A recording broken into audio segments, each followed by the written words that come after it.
This episode of Sports Spectrum's podcast is presented by our brand new 52-week Increase devotional. If you're looking for a gift to give someone, that Jesus-loving, sports-loving person in your life, consider the Increase 52-week devotional, inspiring stories of faith from the world of pro sports. And each week of the Increase 52-week devotional, it's focused on a different athlete or sports figure, and their words are taken from an interview that they did right here on Sports Spectrum's podcast. And the idea is these stories and testimonies that they share are woven together with a biblical topic that anyone, sports fan or not, can relate to. And each story, each week, will help you along in your faith journey and allowing Christ to increase in your life. Thus, the Increase 52-week devotional. It's available right now on Amazon. You can get it there, or the best place to purchase is at theincrease.com.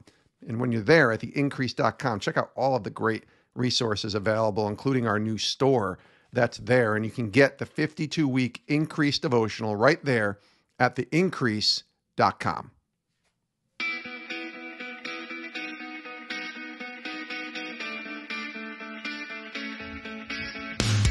This is Sports Spectrum, the intersection of sports and faith, where we bring Jesus back into the conversation.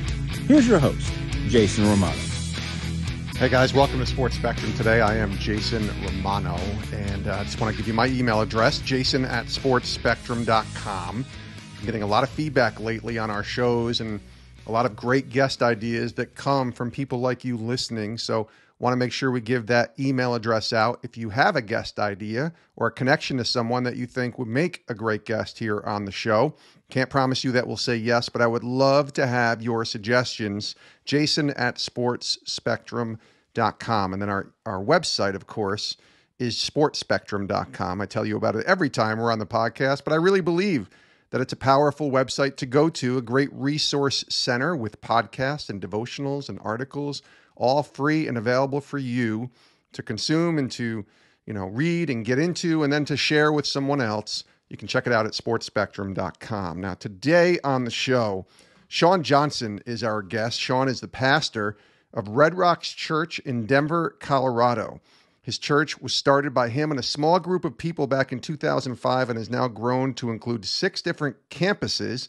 And it's been listed as one of the fastest growing and largest churches in America.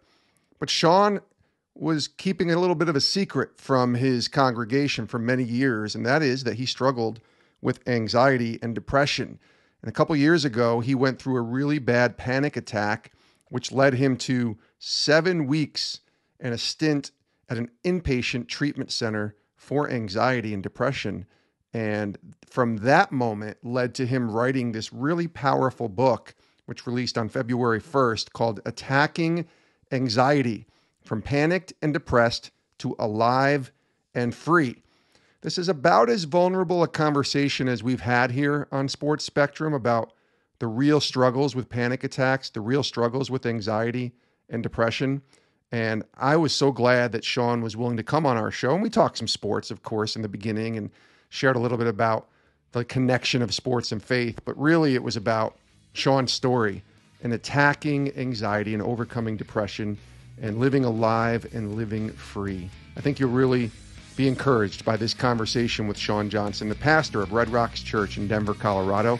It's coming up right now on Sports Spectrum.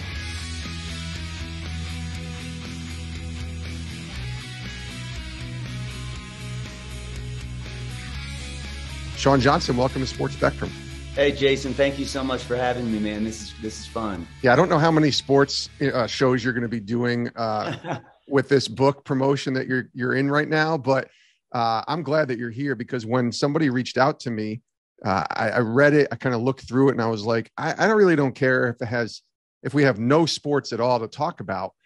It's too important of a topic to say no on. But then I realized right at the bottom of your bio, as it goes through what you've done, Shawn Johnson, lead pastor of Red Rocks Church, at the very end, it says, his wife, Jill, have 3 active sons, Ethan, Austin, and Ashton. So when they're not at church, they're usually watching or playing sports. And I'm like, okay, Shawn's got to be on the show. So we're in. Yeah, man. Welcome to the show. It's so good to have you. You know, when I was a little kid, I don't remember this, but I'm told that if you asked me my name, I would tell you my name is Shawn Aaron, ball player. Shawn Aaron, ball player. I started playing, t-ball at about 4 years old and played baseball all growing up, along with some other sports. And I was 100% sure that I was going to be a professional baseball player. And so that was my name. Yeah. Shawn Aaron, ball player. Yeah. I don't know if I even knew my last name. So Right. Yeah. I've loved sports ever since I can remember. And I played sports growing up. I played 2 years of college soccer, and I blew both my knees out in a 3-year period. And at that point, nobody was offering many scholarships. And so I got in a fraternity and just went to school and got in a bunch of trouble, to be honest with you. Understood. I think we've all been there and done that. But so I've just always loved sports. To be honest, average or below average at everything, and just talk a great game of trash. That's my niche. That's good. You're a pastor too, so you can get away with that, right? Oh yeah. In fact, it's so bad, Jason, that about, maybe 8 or 9 years ago, I blew my knee again in church league basketball. Oh. And I was like, okay, now that's humiliating. Yes. Yes. So I love sports. We started having kids, you know the deal. You don't know, boy, girl, who knows? You're just hoping for healthy. Right. And we've ended up with almost a full team. And so they all have got my love for sports. And in fact, our third boy, we didn't find out on the third one. Okay. And my wife was like really wanting a girl. She won't admit it, but she was. And the whole time she was having her pregnancy stuff, all the tests, and she's just like, I can tell it's going to be a girl. Third boy. Yes. And what I've found, which really shocked me, is watching them play sports is actually more fun than even playing sports ever was. And I never knew that until I was a dad. Completely agree. Isn't it weird too? I mean, I don't know how you feel. When I watch my daughter play, I get more nervous than any time that I ever played, even the church league basketball or going back to high school or college. I get way more nervous watching her play than when I played. I'm just now, it's taken me 3 boys. I'm just now, when I go to my youngest son is in 7th grade. When I go to his games, I'm just starting to relax and be like, maybe I should actually just enjoy this process. Because I'm like you, I'm so jittery. I'm up in the stands. I'm freaking out. I'm so nervous. I'm taking wins and losses personal. Right. Exactly. Yeah. I remember when my daughter started playing softball. This must have been, I think she was in 5th grade. And I went to watch the game, and these are 5th graders, right? And she was taking to the game pretty quickly. And you could tell that she had a few, she was blessed with some natural ability, even though she had never played before. She could hit, she could catch the ball. And I remember like in the 3rd or 4th game, we're sitting behind the plate, you bring your camp chairs, and I'm bringing my wife with me, and we're watching. And something inside of me just started blurting out, that's a strike. You got to get that right. You got to get that right, ump. Come on now. And my wife just elbows me pretty hard and says, you need to stop. Oh, yeah. Just like that. I can't and tell it was you. that moment, man, that when it started for me, when I realized, oh, wait, I got to stop taking this so seriously here and just enjoy it. Well, you know what? The refs and umps all need a little help from us dads every now and then, Jason. Yeah, but then I've been to games since then, Shawn, especially high school games where it's a little more serious, right? Oh, yeah. And my wife and I will sit, and I'll get, a little vocal, but I'm not as bad as I used to be. But then some of the other parents might say something, and I'll either join them in doing it, or I'll look at my wife and say, they're getting a little loud and rowdy over there. And she just kind of shakes her head. She's into it too, but she doesn't believe in raising that voice and yelling at the ref. And I'm like, that goes back to my high school. It's in your blood from early on. Blood. Yeah. I feel can't so tell bad. you how many times my wife will hit me on the leg and be like, Shawn, stop it. Shawn, stop it. Stop it. And every now and then, if I get real loud, she'll go, you're a pastor. Yeah. Well, that's what my wife will say to me too. Remember, you're in sports ministry, Jason. You're trying to represent Jesus here, and you're yelling at an umpire or a referee. So I've been there and done that. Now, for you growing up, who were your sports heroes? Who were the guys or people that so this is going to really date me, but the first sports hero I remember having was George Brett. Yeah. Okay. We're probably the same age. I'm 48, and George Brett for sure. Yeah. Okay. Yeah. And so George Brett was like the first guy. And what was that Sunday morning or Saturday morning show with Johnny Bench? Remember that he did like a kid's I TV do. show. Yes. I don't remember what it was, but I remember This Week in Baseball, which was a big thing on Saturdays as well. But the Johnny Yep. Bench did a show. That's right. A Yep. kid And show. then of course, let's see. I mean, those were probably the ones when I was really little. After college, interestingly enough, I moved to Los Angeles to go work in the film business, and wasn't a Christian at the time, and just trying to find my way in life. And I ended up on a production crew that was filming Laker commercials. And so they took us to the University of Honolulu to do we were there for about 10 days doing preseason. They were doing their preseason camp there, and we were just filming commercials with them. Well, it was the year Kobe came to the team. Wow. And so, in fact, that basketball right behind me is a Kobe Bryant signed ball that some friends gave me about 3 weeks before he passed away. Is that crazy? Oh my gosh. Yeah. So they took us to a game. We got floor seats. I used to have pictures of me like on the bench handing Shaq like a cup of water. Like, it was so neat. And so then forever, Shaq and Kobe were like my sports idols. That's great. Now, did you go see them when they came to Denver? I'm not sure when you got to Denver, but being in Denver, the Nuggets right there. Yeah, I think I did go to a couple games, but so we've been in Denver almost 17 years. Okay. Yeah. And so we definitely were here during, part of that era, but then it really kind of broke up. And yeah, that would have been what, 2004, right? Had to pick a side. Yeah. And 2005 is when we started the church. There you go. There you go. Now, you said you weren't a Christian when you were in that film industry time. Tell me your testimony. Take me through, because most pastors are, well, I grew up in the church and I was introduced to Jesus at a young age and, kind of found myself later. But what was your story? Oh, Jason, I have the opposite. My mom got pregnant with me when she was 17. And my biological father left when he found out. We've never seen or heard from him. So I've never met my father. Wow. My mom was a heroin addict. And when I was an infant, she put me in a car seat on a stranger's porch with a note to take care of me. And then she went and jumped off of a bridge into oncoming traffic to try to take her life.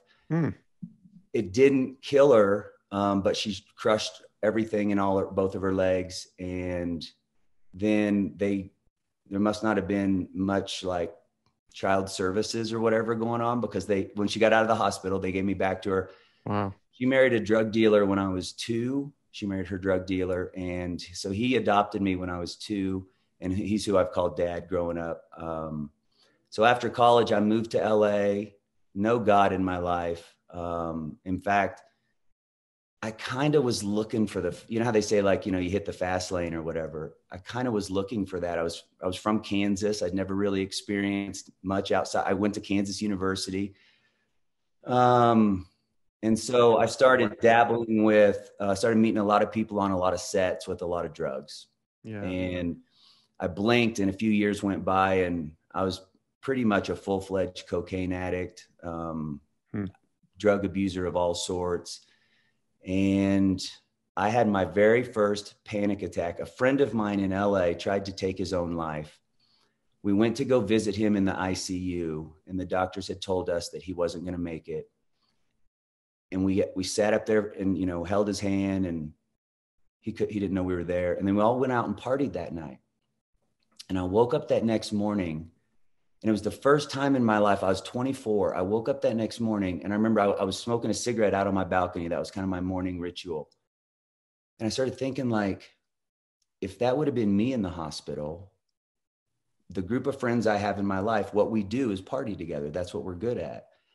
They would have went and partied that night.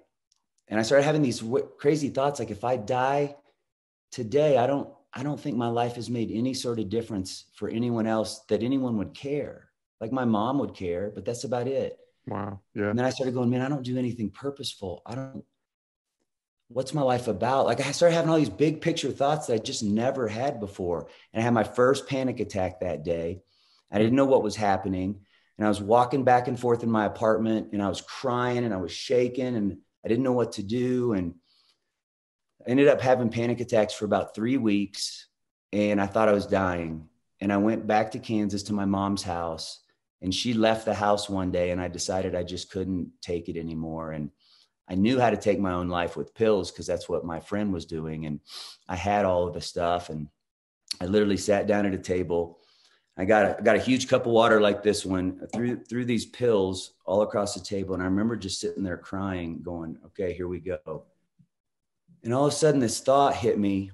My mom took me to Sunday school a few times as a kid, and I'd heard about heaven and hell. And I remember sitting there looking at these pills going, if there's a heaven or a hell, I'm going to be in one of them in about 30 minutes. And I don't know the rules. I don't know what it takes to get into either one of them. Yeah. And I called the only Christian guy I knew. It was an old college roommate.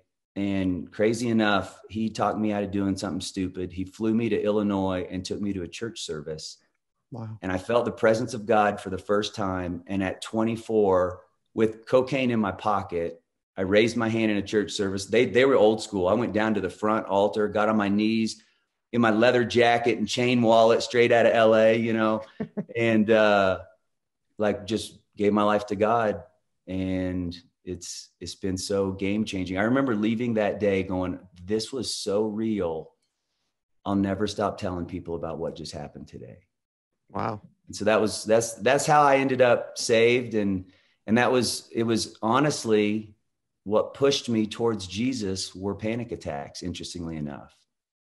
Yeah. Wow. What a story. There's so much there that we could unpack. We need like Sorry, 5 that was hours. probably a little heavier than you were looking for. Listen, we took a hard left turn from George Brett to that. Yeah, we sure did. But that's okay because I was going to go into this world anyways, because your book, I mean, it's called Attacking Anxiety, and it's such a riveting cover, from panicked and depressed to alive and free. I think a lot of people, it's weird. I've had panic attacks, but not many. Mm-hmm. And I noticed that when they came on, and I've had probably 4 or 5 of them, maybe over the last 10 years, right? Okay. And not any in the last 4 or 5 years, but they weren't anxiety driven in the fact that I felt really depressed or low. It was usually in a hospital setting where somebody was sick or not feeling well. And I would go visit them, and suddenly my body would just clench up, and I'd have this weird feeling and I'd never felt before. And it would get really, really sweaty and then cold. And I was like, what's happening? And somebody said, you're having a panic attack. And I was like, okay, that's not what I know about panic attacks. I thought they were from anxiety and depression and really upset or scared, or maybe that's what was happening to me and I didn't realize it. When you were going through, and you've had more since, because that's the whole point of the book in telling this, what is the experience like? Is it the same every time you've had them, or are they all different and kind of, just are different in variety each time? That's a good question. Ever since I started in the last few years talking publicly about dealing with anxiety, I've had, people just have come out of the woodworks, because it's like, oh, wait, I have freedom to admit that I struggle too. Yeah. And what I've learned is, man, they really are a little different for everybody. I mean, there's definitely some common denominators. For me, like the panic attack that put my life on hold and is where the book starts. Yes. I was coming home from a dentist appointment. I wasn't depressed. I wasn't anxious, so it was like, they can come out of nowhere. So for me, a real like full-fledged panic attack, I start to feel it in my chest. So like my mind starts spinning, and usually it's so weird. Mine are, they're not like some people, it's life, right? Like life is so heavy right now. Yeah. I'm so stressed out. I don't know what's going to happen next. I'm scared. I get panicky. At the core of my bad anxiety attacks, it's usually claustrophobia. Something in my mind feels trapped. Yeah. Like I feel like I'm in a situation where I'm trapped. It could be a work-related thing. It could be getting on an airplane and they shut the door and I realize I can't get off. Right. So for me, it's usually my mind going, oh my gosh. And sometimes it's situational, but it doesn't have to be for me. I can't get out of this. I'm stuck. And before you know it, the brain starts sending signals to the body, and that fight or flight stuff starts happening. And my chest muscles start to tighten, which, I've learned a lot about anxiety. I've went through so much counseling in the last 2 years, but my chest muscles start to tighten, and it's my body sort of gearing up for that are you in trouble, or do you need to be on edge, or do you need to perform at your best? And I used to think it felt like I was suffocating. And so then my chest starts to get tight and I feel like I'm suffocating. And my breath gets real short, and that sends more signals to my brain that something's wrong. And the two just start, it's like this internal tornado that starts. And I'll start to shake, and then I can't sit still. And then I have to walk around, and then I can't get a deep breath. And I feel like I have to escape whatever environment I'm in. If I'm in a car, I got to get out. If I'm on a plane, I got to get off. If I'm in a restaurant, I've had them in restaurants where nothing's going wrong. I got to get out. I got to go outside. And then they just spiral. And then your mind starts to tell you, this will never end. This is how you're going to live. You might die. This is the worst thing ever. Like, it just, all these lies start swirling, and they get pretty intense. You just mentioned something that I thought was interesting. You said the last couple of years going through this counseling. So I'm imagining you were going through a lot of this since launching a church and seeing this church grow, and a lot of people coming and even coming to faith. And you just see so many great things happening maybe on the outside, but you're also battling on the inside during all of this. And was that something that you didn't really share or tell anybody about for a long time? No, because I don't know why. I don't know what necessarily it is, but I have noticed, especially in church, I think it's in life, but especially in church, this is the thing that people feel a lot of inner shame about. And I think it's because we talk about Jesus bringing peace and joy and freedom and confidence. And what you feel is my anxiety or depression, it's the opposite of these things. Right. Yeah. So I must not be doing something right. I must not have the right kind of faith. Maybe I'm not really saved. I can't admit that I feel this way. I don't think it's just church for sure. It's life in general. We don't like to. The anxiety and depression, there's a lot of internal shame. And I think one of the biggest lies is nobody else will understand really how I feel. So I better keep it to myself. And so I kept it to myself. And it wasn't, honestly, I wasn't having panic attacks on any sort of regular basis when we started the church. It was, we started with like 12 people. It was small. We played video games most of the day. I mean, and then about 4 years in, one of my closest friends who started the church with me said that he felt like he needed to go and try to start another church. And so he resigned. And I was noticing at work, I was feeling a lot more pressure at work. And I was noticing during the day, I would find myself often going, oh gosh, I'm not breathing very well. And I was finding myself purposefully having to take deep breaths and often being like, okay, I got this. This is all right, Yeah. And it just started to spiral and spiral. And sure enough, I started about 4 years into our church plant, I started having panic attacks again. And one time it got so bad and I felt so alone, and I didn't want to let anybody down. I didn't want to humiliate myself. I didn't want anyone to know. I remember I drove downtown Denver to my doctor's office, no appointment, walked in the office shaking and crying. And I was like, I have to see the doctor. Doctors don't let you do that. Right, I looked so desperate, Jason. They let me see the doctor. Wow. And he put me on anti-anxiety medication for the first time in my life. And that was about 12, 13 years ago. And I didn't tell anybody. I was still so embarrassed, so ashamed. And it was the first time that anyone had written an article about the church. There was some magazines at the time that were starting to write articles about fastest growing churches in the nation and all this kind of stuff.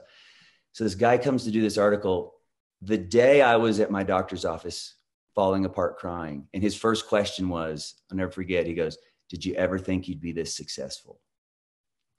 And I was like, oh my gosh, I've never been more miserable on the inside. Right. Yeah. And on the outside, in the church world, church planting was starting to become kind of sexy, or at least a sexy idea to people.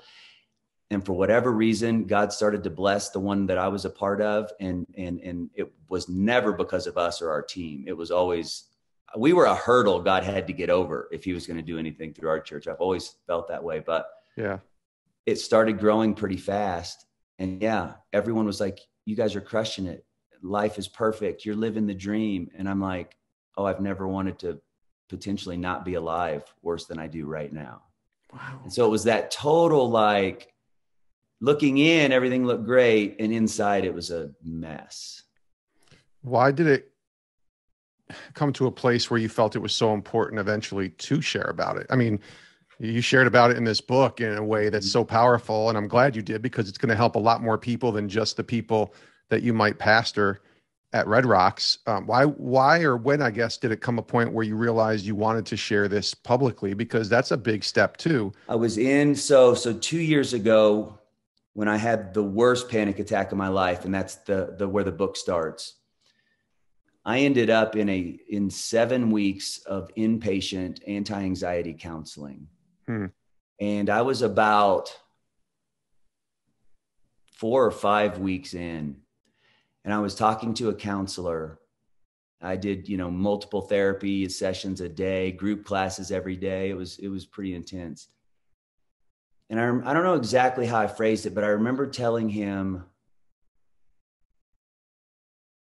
I'm not going to waste this.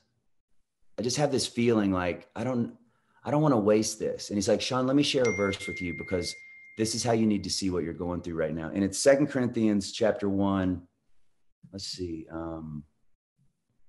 Verse 3, praise be to the God and Father of our Lord Jesus Christ, the Father of compassion and the God of all comfort, who comforts us in all our troubles. And here it is, so that we can comfort those in any trouble with the comfort we ourselves receive from God. Wow.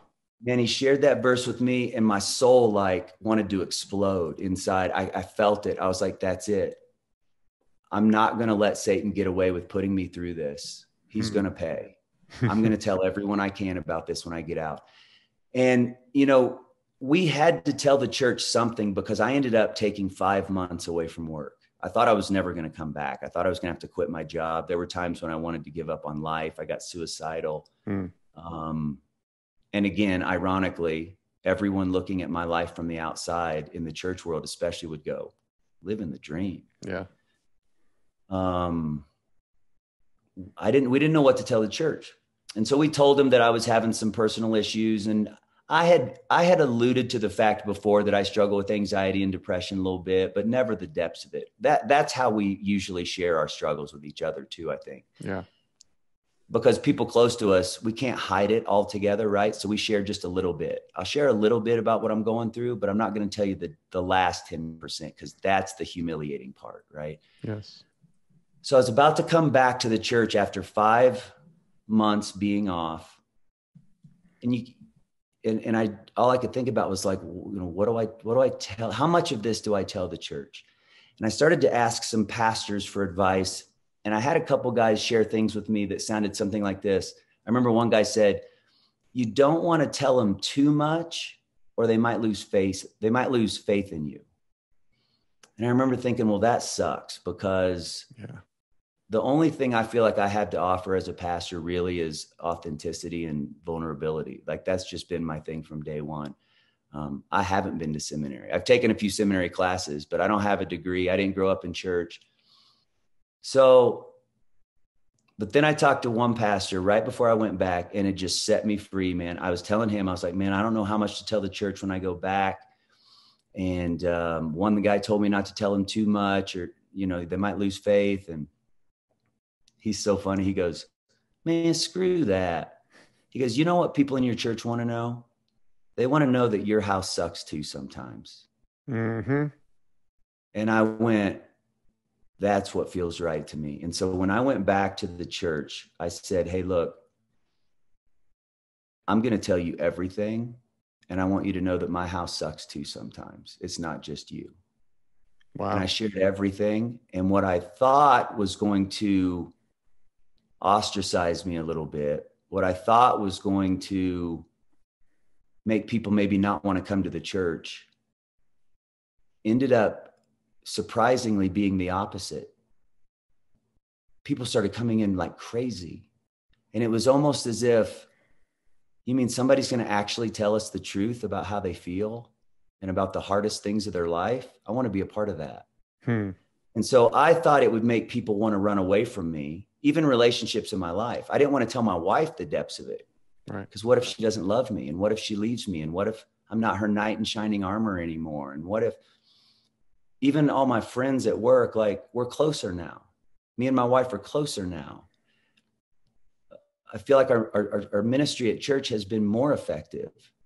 And so, and the thing I told the church, I said, look, I know I run the risk of maybe some of you losing faith in me, but that's okay. Because what I realized after I really thought about that statement was, for 16 years, I've never wanted you to put your faith in me. I want you to put your faith in Jesus. And I'm just broken like you are. And there was so much freedom in sharing that, because, you know, man, it takes a lot of anxiety producing energy to hide your junk. Yeah. And I was like, man, I don't have the capacity for that. I have to be honest. It's the only way I can do this. And it was super freeing, which took me by surprise. Wow. And that turned into Attacking Anxiety in this book, which I know is going to help. Like I mentioned earlier, it's going to help even more people than just, you know, the people at Red Rocks. I was thinking about depression as we were talking, or as I was preparing for this conversation and talking, and, you know, it's sports, right? We're Sports Spectrum.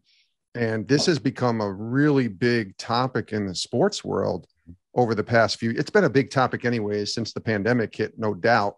But the sports world, I'm thinking of, you know, Cowboys quarterback Dak Prescott, who openly shared about his struggles, and Kevin Love in the NBA, an all-star and an NBA champion, who openly shared about a panic attack he had in the locker room and how his struggle with anxiety and depression is out there. So it's becoming a topic. Why do you think this is becoming something that not just yourself, but so many others feel it's time to share this? It's time to get this out so that other people hear it. Why is this the time to do something like this? And it's not just you, it's in the sports world too. I don't know, you know, obviously the inside details of their stories. Sure. But I think at some point you get so sick and tired of having to live a lie that it's actually easier to just say, here's me, take me or leave me. And I'll just let the dice fall where they may. You know what I mean? Like, it's so hard to keep living that lie. And as soon as you start to share, you realize there's so much freedom, but also so much potential to help somebody else. And I bet you, if you talk to these guys one-on-one, they'll tell you they've not only found some freedom for themselves, but they've discovered a newfound purpose that I can actually take my pain and turn it into a platform and help a lot of people with it.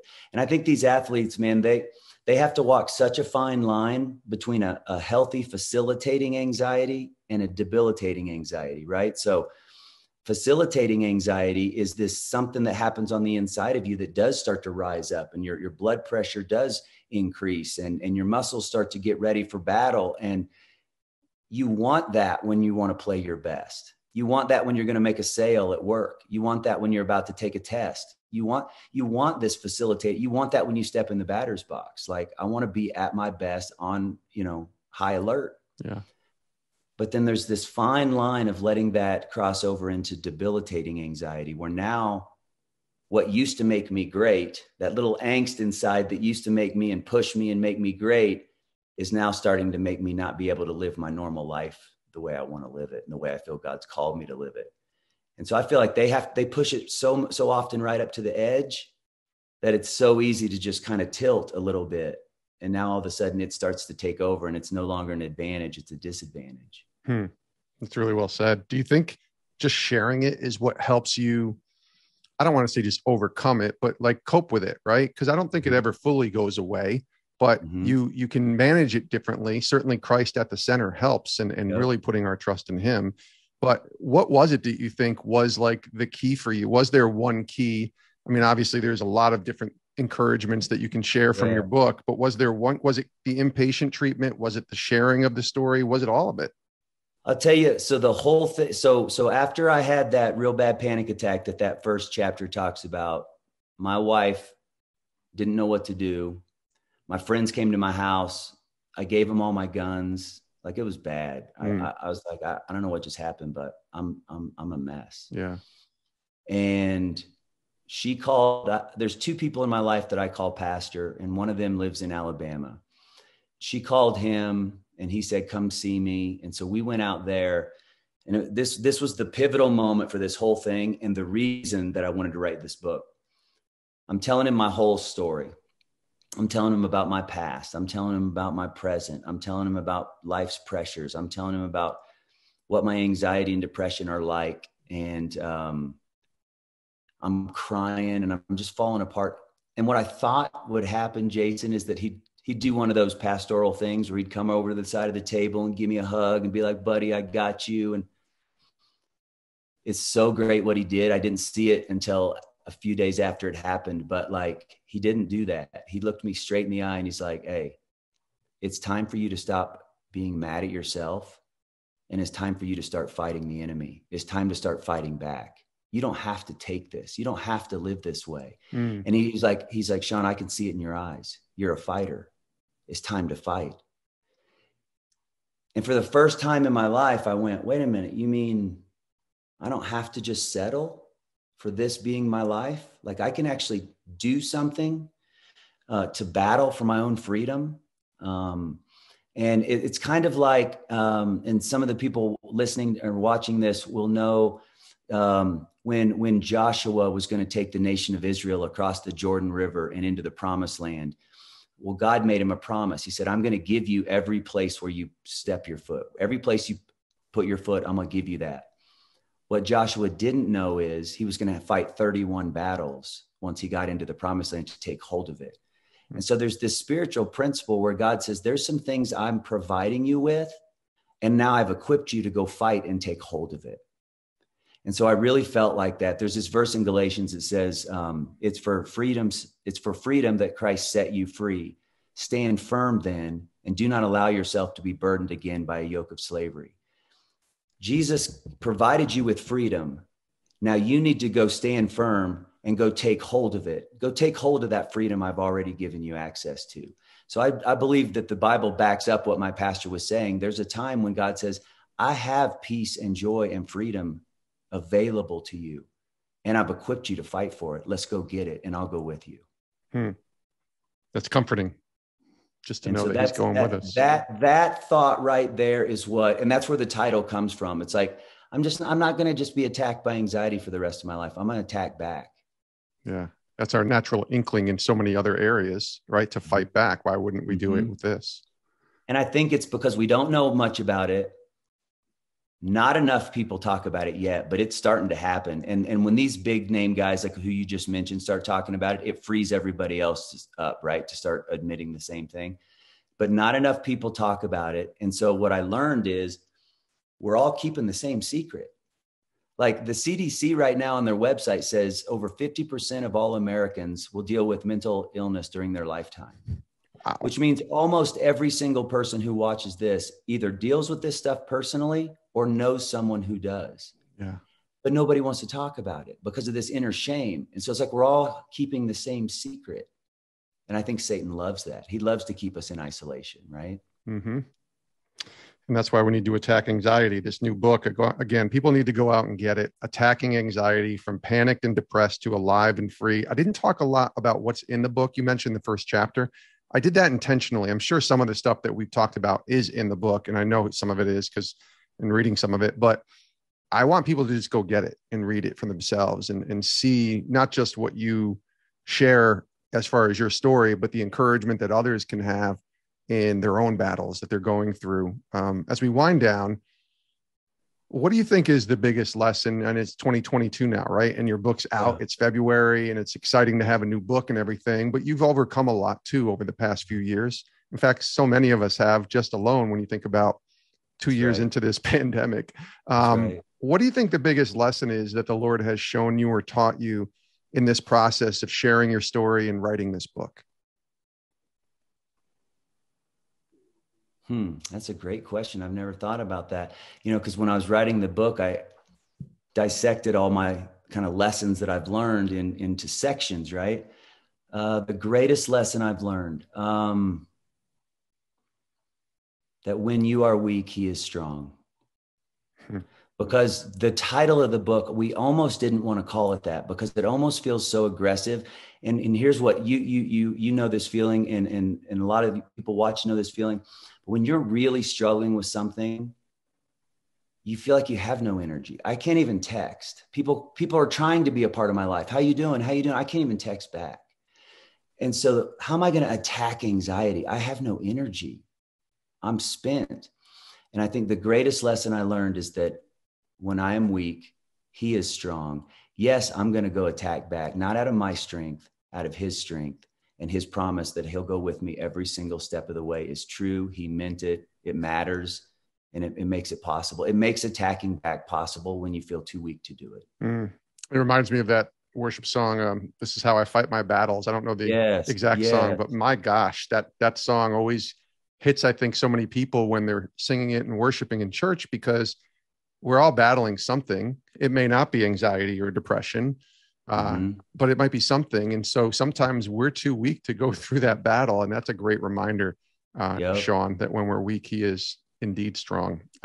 Congratulations on the new book, man. This is exciting for you. I'm really excited. I can't wait to see and hear people reading this, and not only listening to this podcast, because I know even just people listening to this will be encouraged, but when they read your book, I know it's going to help a lot of people. So congrats on it. And thanks so much for being here on the podcast.